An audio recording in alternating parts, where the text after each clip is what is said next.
Assalamualaikum warahmatullahi wabarakatuh. Waalaikumsalam warahmatullahi wabarakatuh.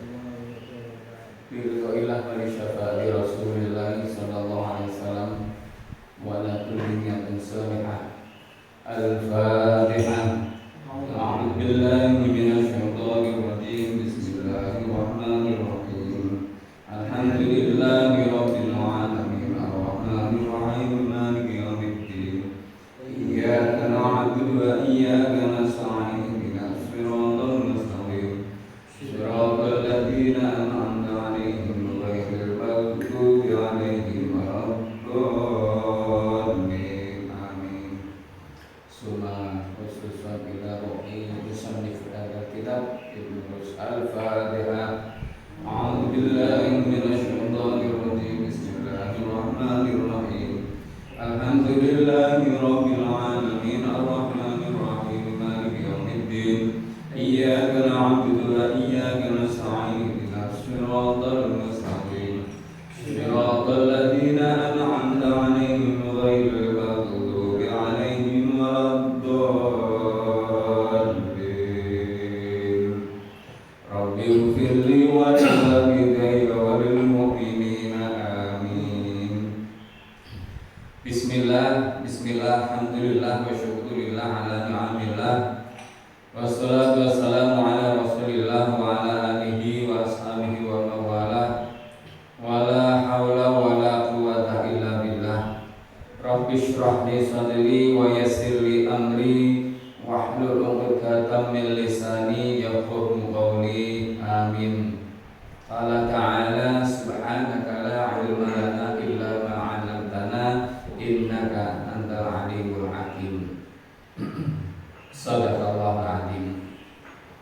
Bapak Ibu jamaah salat subuh dan majelis taklim Mushola An-Nur Grafika Citra Sentosa yang dirahmati Allah Subhanahu wa taala. Puji syukur alhamdulillah marilah kita panjatkan karena pada pagi hari ini, pagi yang dingin ini, kita masih diberi kekuatan oleh Allah, masih dalam bimbingannya untuk melangkahkan kaki kita menuju mushola An-Nur yang kita cintai ini untuk melaksanakan sholat subuh secara berjamaah, dilanjutkan dengan kajian-kajian ilmu Allah Subhanahu wa taala. Sholawat dan salam mudah-mudahan Allah curahkan untuk baginda Rasulullah sallallahu alaihi wasallam yang kita nantikan syafaatnya besok di hari kiamat. Bapak Ibu yang dirahmati Allah Subhanahu wa taala, pada pagi hari ini kita melanjutkan bahasan tentang hal-hal yang mensyaratkan wudu, ya. Karena ada beberapa hal seseorang ketika ingin melakukan itu ada syaratnya harus berwudu terlebih dahulu. Ini diambil dari dasar Al-Quran, yaitu surat Al-Maidah ayat 6. A'udzubillahi minasyaitonir rajim. Ya ayyuhalladzina amanu idza kuntum ilas sholati faghsilu wujuhakum wa aydikum ilal marafiq al-ayat. Itu artinya, hai orang-orang yang beriman, idza kuntum nalikane panjenengan ingin mengerjakan ilas sholat faghsilu wujuhakum, maka basuhlah wujud wajah kalian. Ini ayat sudah kita sampaikan pada pertemuan awal-awal. Jadi kita ketika hendak sholat, kita disuruh membasuh wajah. Dan juga ada hadis Rasulullah SAW, layak balus sholata bighairi tahurin wala shadaqatin min ghulubin. Allah Subhanahu wa ta'ala tidak menerima sholat tanpa bersuci, ya. Kalau orang sholat kok tidak bersuci terlebih dahulu, ya suci itu kan ada wudu, ada mandi, nanti ada bahasanya. Wala shadaqatan min ghulubin, dan juga tidak dianggap sedekah dari orang yang korupsi. maksudnya dari harta korupsi. Nah, ini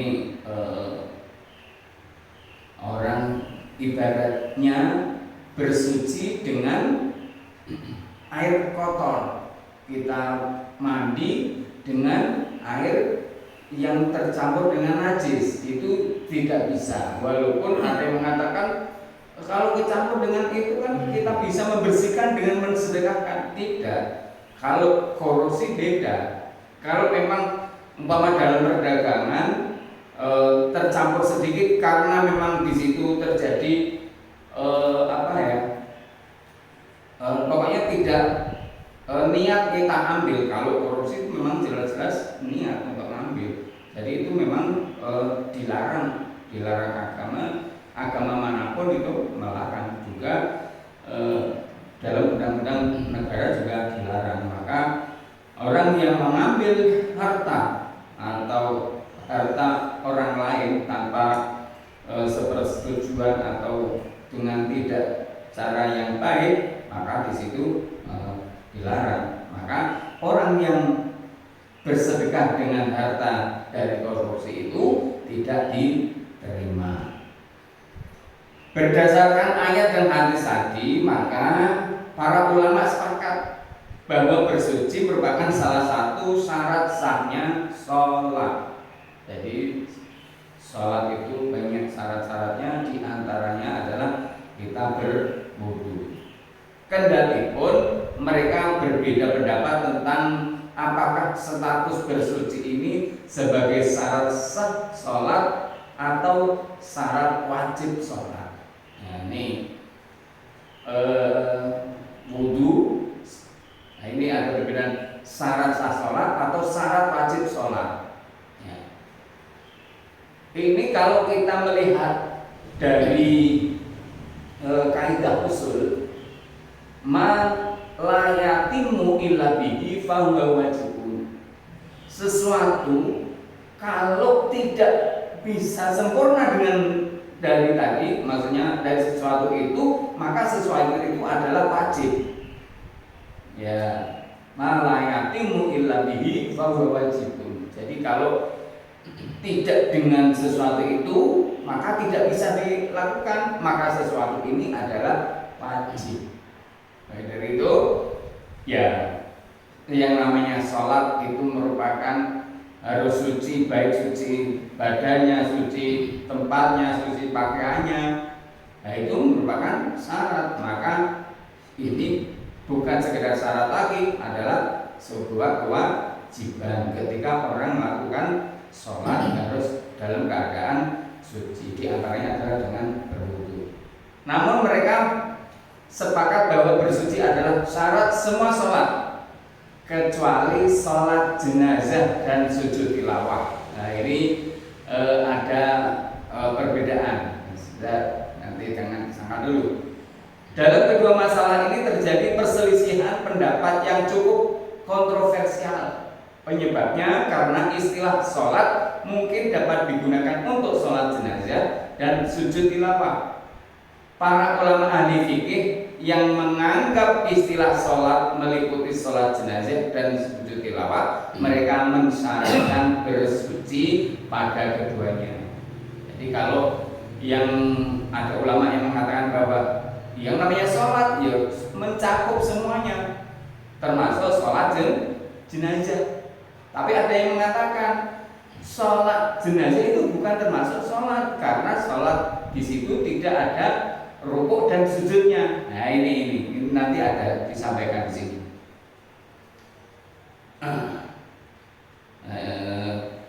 Ini diantara mereka yang mengatakan bahwa merasa suci untuk bersuci untuk keduanya, yaitu sholat jenazah maupun sujud tilawah, itu diantara mereka ada ulama madhab Hanafi. Dalam syarat sah sholat jenazah, dalam sujud tilawah juga. Di antara mereka ialah para ulama dari madhab Maliki, Asy'ariyah, As-Shaghir dalam sujud Al-Quran, syarat sujud Al-Quran, sujud tilawah itu apa? Jadi sujud tilawah itu kita ketika mendengar atau membaca ayat-ayat sajdah. Ya, kadang saya pas ngimami ketemu dengan ayat sajdah, belum waktunya rukuk sujud, langsung saya takbir sujud di sana karena memang disunahkan untuk kita sujud tilawah. Dan itu tidak hanya sekali sholat, mungkin kita sedang sholat, maksudnya sedang baca Al-Quran sendiri di rumah, ya. Tapi ada yang mengatakan cukup dengan membaca Subhanallah, walhamdulillah, wala ilaha illallah, wallahu akbar. Nah, ini ada pendapat yang mengatakan demikian.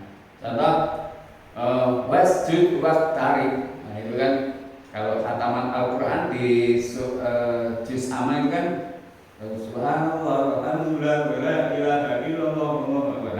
Nah, di sini ada anjuran untuk melakukan sujud tilawah. Inilah pendapat mayoritas ulama. Sebaliknya, para ulama yang beranggapan istilah sholat tidak mencakup sholat jenazah dan sujud tilawah, mereka tentu tidak mensyaratkan bersuci pada keduanya. Ya, ada juga yang mengatakan demikian. Karena dalam sholat jenazah tidak ada rukuk dan sujud, sedangkan dalam sujud tilawah tidak ada kewajiban berdiri dan rukuk. Nah, ini hanya perbedaan saja, anggapan. Tapi kalau kita sudah dibiasakan yang namanya sholat jenazah, ada istilah sholat, ya kita ikut yang pakai bersuci aja. Istilahnya sholat jenazah itu kan memang berdoa. Ya kalau kita dalam keadaan suci mendoakan orang suci, insya Allah lebih mudah untuk menyambung karena di situ ada sebuah frekuensi yang sama. Yang satunya bersih dengan bersih gampang, yang satunya bersih, satunya kotor, ya susah untuk sampainya seperti itu. Tentang hal-hal yang mensyaratkan wudhu, yang pertama ada 4 ini yang dibahas. Menyentuh mushaf. Ada 4 masalah yang terkait dengan persyaratan bersuci. Apakah bersuci merupakan syarat untuk menyentuh mushaf atau tidak? Dalam hal ini Imam Malik, Imam Abu Hanifah, dan Imam Syafi'i berpendapat bahwa bersuci merupakan syarat menyentuh mushaf. Mushaf ini adalah mushaf Al-Quran. Jadi Imam Malik, Imam Abu Hanifah, Imam Hanafi, dan Imam Syafi'i, ketiga mazhab ini bersepakat bahwa menyentuh itu bisa hanya sekedar membawa, bisa memindahkan, itu harus bersuci. Bersuci dalam arti ya wudu dan juga tidak mengandung junub atau sah. Seperti itu. Berbeda dengan ulama-ulama dari mazhab Zahiri yang berpendapat sebaliknya. Nah, ini ada yang mengatakan bahwa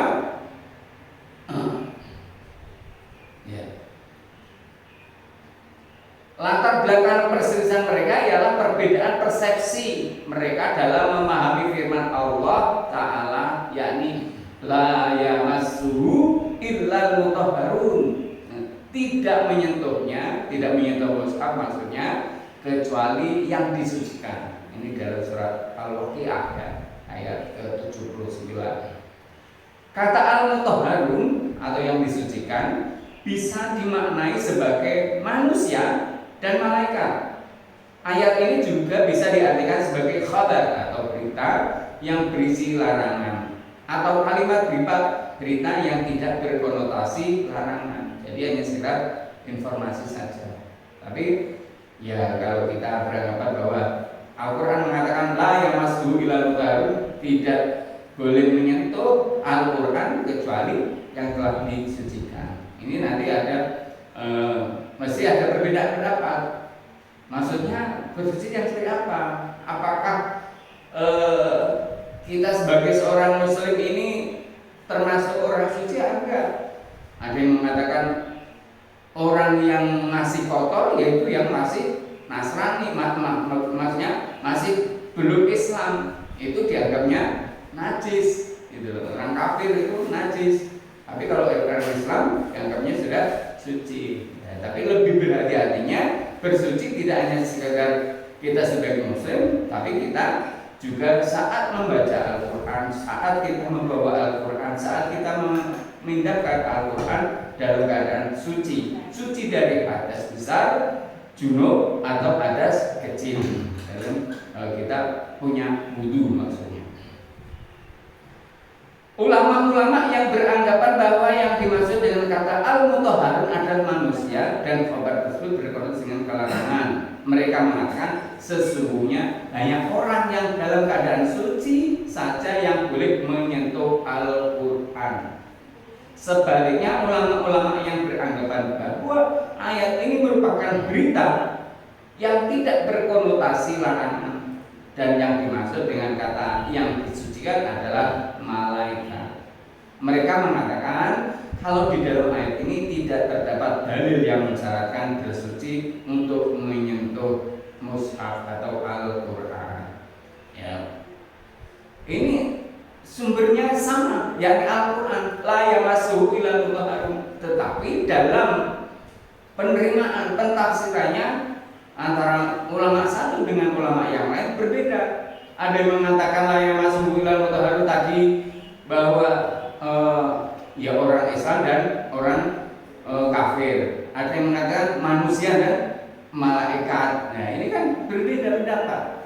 Ya kalau kita ikut yang mana? Ya kita sebagai lebih untuk ikhtilafnya, untuk berhati-hatinya, yaitu ya manusia, tapi kita tetap wudu, maksudnya punya wudu saat kita menyentuh atau membawa Al-Quran tadi. Jika tidak ada dalil dari Al-Quran maupun dari sunnah yang telah ditetapkan, maka persoalannya harus dikembalikan kepada hukum asal, yaitu boleh. Mayoritas ulama memperkuat pendapat mereka berdasarkan hadis Amr bin Hazim. Ini hadisnya, sesungguhnya Nabi SAW menetapkan bahwa tidak boleh menyentuh Al-Quran kecuali orang yang suci. Ini hadisnya seperti itu. Tapi ada yang menyangkal ini nanti hadisnya. Apakah mereka sering memperdebatkan hadis-hadis Amr bin Hazim apakah boleh diamalkan? Karena hadis ini agak lemah. Jadi karena adanya perubahan bahwa bahkan pemalsuan hadis yang diriwayatkan oleh Hazim ini, Amr bin Hazim, kadang ada perubahan, kadang ada pemalsuan. Tetapi saya lebih melihat Ibnu Al-Mahfuz menilai sahih hadis itu. Amr bin Hazim yang diriwayatkan oleh para perawi yang siqah karena berisi ketetapan Nabi SAW. Tetapi hadis-hadis riwayat Amr bin Shu'aib dari ayahnya dan dari kakeknya yang juga dijadikan dalil untuk memperkuat pendapat mayoritas ulama oleh ulama-ulama dari kalangan mazhab Zahiri, hadis ini ditolak. Sedangkan Imam Malik memberikan keringanan hukum bagi anak-anak untuk menyentuh mushaf dalam keadaan tidak bersuci. Jadi Imam Malik memberikan keringanan untuk anak-anak, gitu ya. Tapi berarti ditarik kalau untuk anak-anak diberi keringanan, tapi kalau orang tua ya harus keadaan bersuci. Alasannya karena mereka belum mukallaf. Kalau anak-anak kan belum mukallaf. Mukallaf itu orang yang sudah terbebani hukum. Jadi kayak ada kewajiban, ada larangan, itu orang tua, orang dewasa Muslim itu mukallaf. Kalau orang yang baru masuk Islam itu namanya mu'alaf.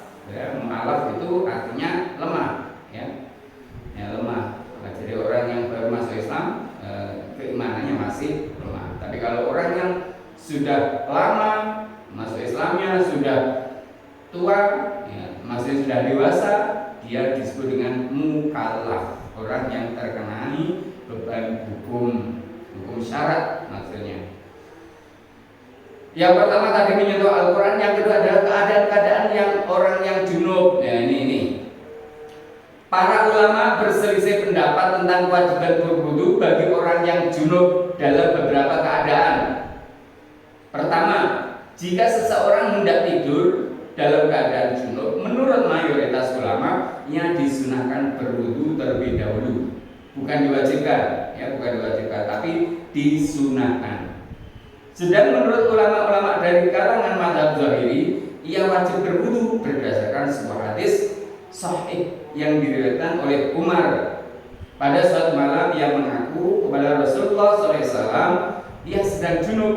Lalu beliau Rasulullah bersabda, setelah berwudu basuhlah zakahmu, kemudian tidurlah. Ya, ini hadisnya seperti itu perintahnya. Hadis ini juga diriwayatkan dari Nabi lewat jalur sanad Aisyah. Mayoritas ulama mengartikan perintah dalam hadis ini sebagai perintah yang berimplikasi sunnah dan mengalihkannya dari pengertiannya secara lahiriah, karena kewajiban bersuci secara syariat tidak sesuai bagi orang yang hendak tidur. Ini kalau kita sedang junub saja itu disunahkan untuk dalam keadaan suci, yaitu dengan berwudu. Apalagi kalau kita dalam keadaan junub, ya. Ini tidak diperintahkan untuk mandi dulu, tapi menjelang tidur disunahkan untuk berwudu. Ini ada pendapat seperti itu. Ada juga yang bukan perintah. Ini ada perbedaan. Monggo nanti panjenengan bisa mengaplikasikan sendiri apakah ini layak apa tidak.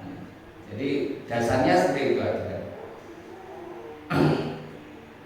Mereka juga mengemukakan hujjah, alasan, ya, dengan menuturkan sebuah hadis yang diriwayatkan oleh Ibnu Abbas, sesungguhnya Rasulullah SAW baru keluar dari WC ketika mengambil makanan.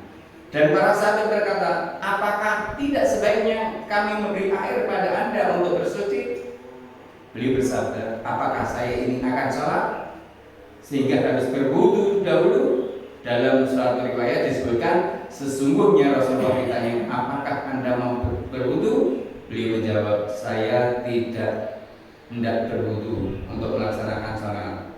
Ya, kenapa saya harus berwudu? Jadi mengaku wudu akan makan, makanya waktu itu Rasulullah makan dalam hidangan bersama-sama sahabatnya. Begitu keluar dari WC, dari kamar mandi, Rasulullah langsung mengambil. Tapi ditanya oleh sahabat, apa Rasulullah tidak wudu dahulu?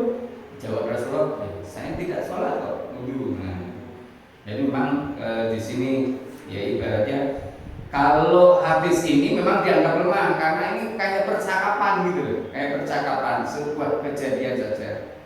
Nah, ini ada menggunakan hadis tadi sebagai dalil dalam masalah ini adalah lemah, sebab model pemahaman seperti orang dialog dalam hadis ini termasuk pemahaman yang paling lemah. Ya, jadi mereka kemudian mengajukan dalil lain berdasarkan hadis yang diriwayatkan Aisyah. Annahu alaihi salatu wassalam kana yanamu wa huwa junubun la yamassul ma.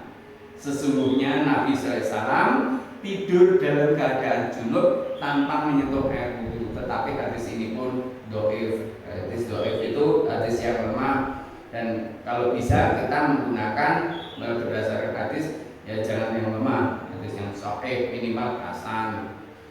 Ya. Para ulama juga berselisih pendapat tentang kewajiban berwudu terhadap orang yang junub yang akan makan atau minum. Nah, ini ada yang mengatakan kalau dalam keadaan junub kalau mau makan ya wudu dulu. Nah, ini ada perbedaan pendapat. Dan juga terhadap orang yang hendak melakukan ulang hubungan seks dengan istrinya. Nah, ini kalau orang setelah istilahnya tanduk, mungkin pada awal malam dia melakukan hubungan suami istri, kemudian tertidur, di malamnya lagi akan tanduk nambah. Nah, ini disunahkan untuk berwudu, untuk membasuh, karena ternyata itu saya pernah membaca dengan berwudu dan membasuh zakar itu akan memperkuat, ya, akan menambah kesegaran, kayak gitu. Faroes membahas tentang seks ya. Ini pas pematerinya seperti itu. Menurut mayoritas ulama tidak ada kewajiban sama sekali bersuci untuk hal-hal seperti itu. Tapi di sisi lain memang tidak ada kewajiban dari ulama. Tapi di sisi lain menurut kesehatan dengan menyiramkan air ke dakar itu akan menambah kesegaran. Apalagi kita wudhu, itu tapi biar tambah strong kayak gitu. Sebab bersuci hanya diwajibkan untuk hal-hal yang dan perbuatan yang agung seperti sholat. Ya. Ini ngeyel lagi, yaitu sholat. Tapi yang tadi disampaikan bahwa tidak hanya sholat, bahkan Rasulullah SAW pernah menyampaikan menjaga amalan 7 amalan harian Rasulullah. Di antaranya adalah menjaga wudhu. Jadi begitu menjaga wudhu itu ya sepanjang hari dalam keadaan suci dari hadas kecil. Ya, begitu buang air kecil atau kentut wudhu lagi. Ini orang-orang yang bisa menjaga, mendawamkan seperti ini akan lebih dicintai Allah Subhanahu wa Ta'ala. Dan itu ada itu. Saya pernah beberapa kali ketemu orang yang betul-betul menjaga wudhu. Loh, diajak salat zuhur kok nggak wudhu? Ya saya kan sudah punya wudhu dari tadi saat salat duha di rumah.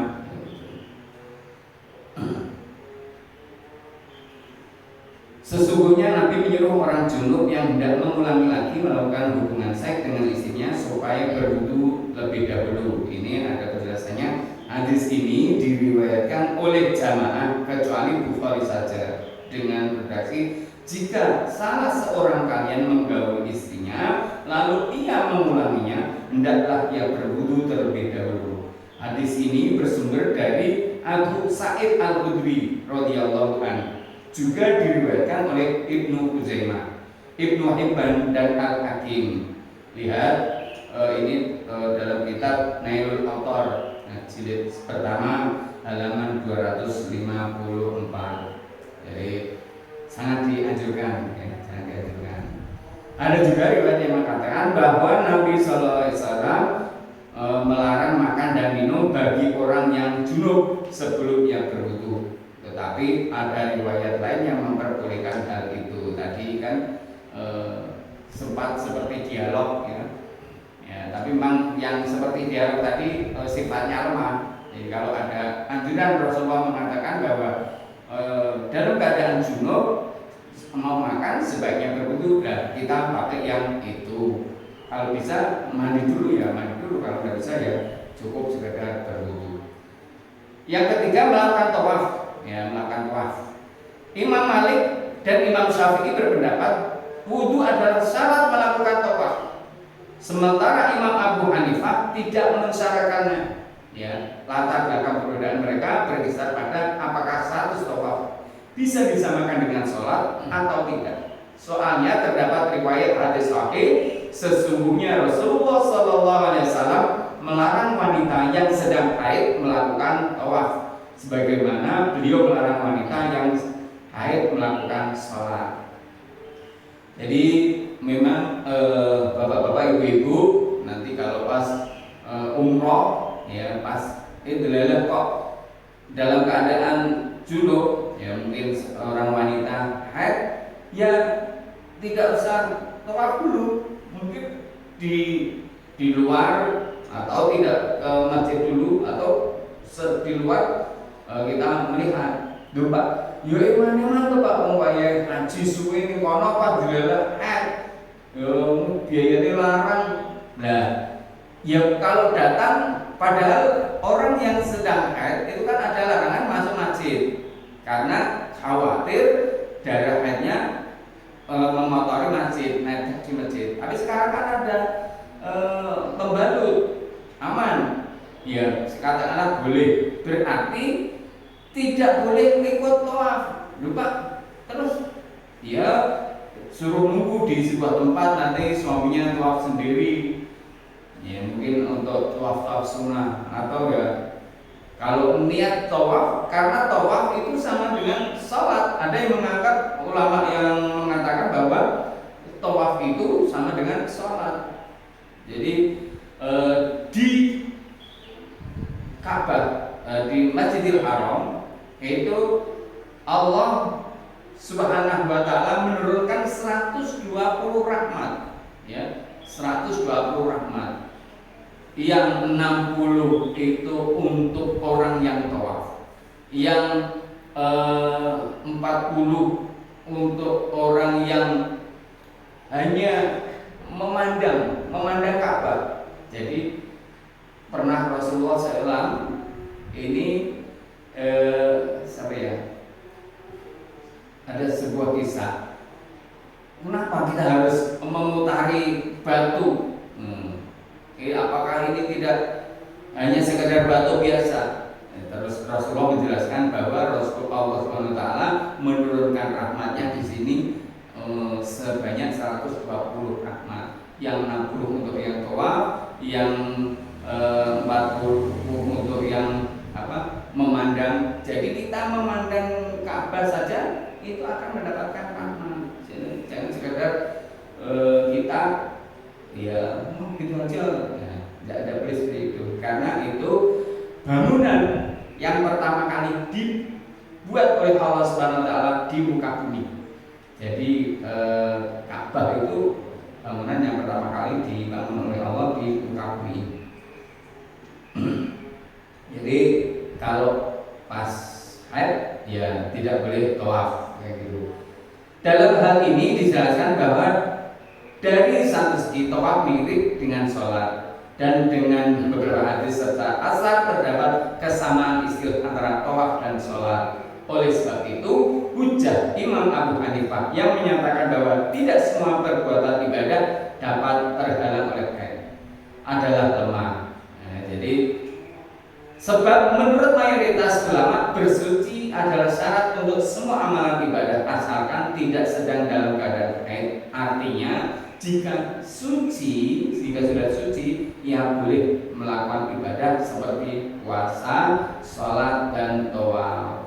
Ini ibu-ibu ini khususnya harus hati-hati. Yang terakhir untuk berwudu yang mensyaratkan itu adalah berzikir dan membaca Al-Quran.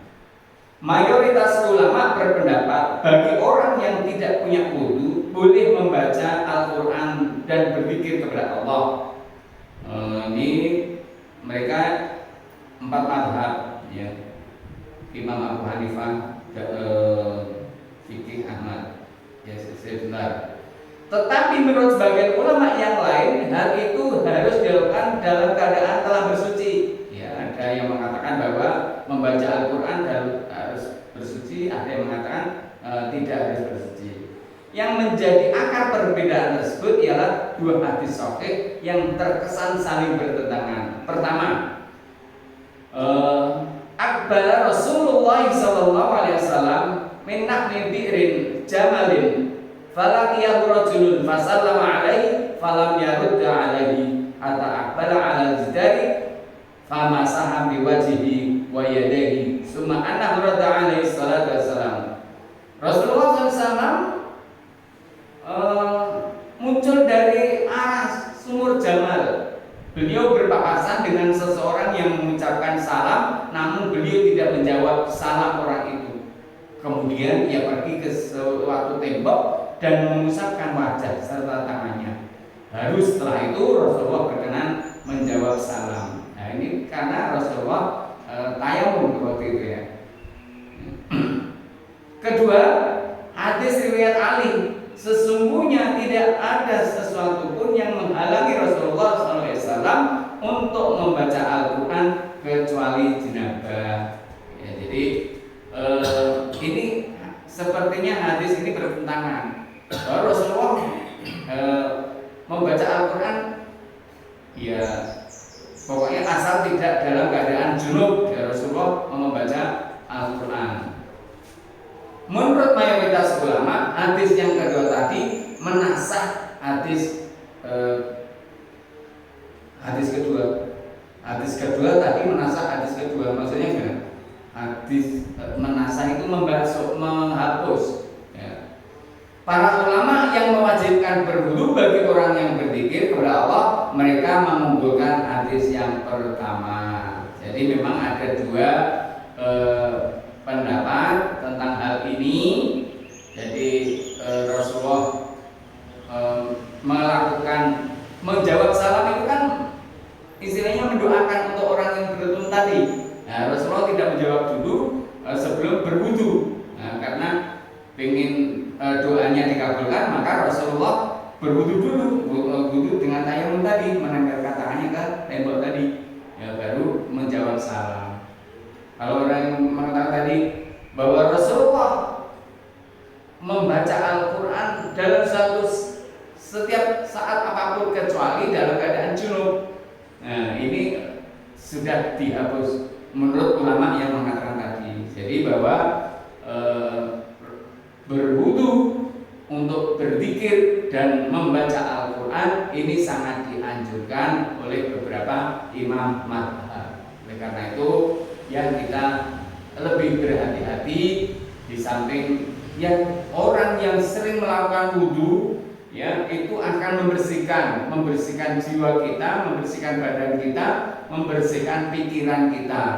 Jadi orang yang bersih, ya insya Allah pemikirannya bersih, hatinya bersih, kondisi badannya juga bersih, dan insya Allah untuk menyambung, ya contoh, maaf ini saya sedikit agak pamer.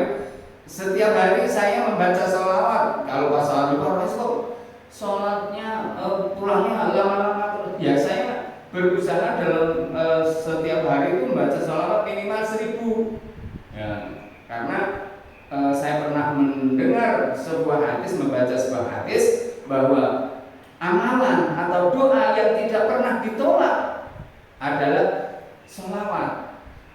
Amalan atau doa yang boleh diamalkan kepada orang lain adalah sholawat. Nah, ini jadi sholawat itu satu kita menyebut Allah, dua menyebut Rasulullah. Bahkan kita bersholawat sekali saja itu Allah akan membalikan 10 kali, ya, itu.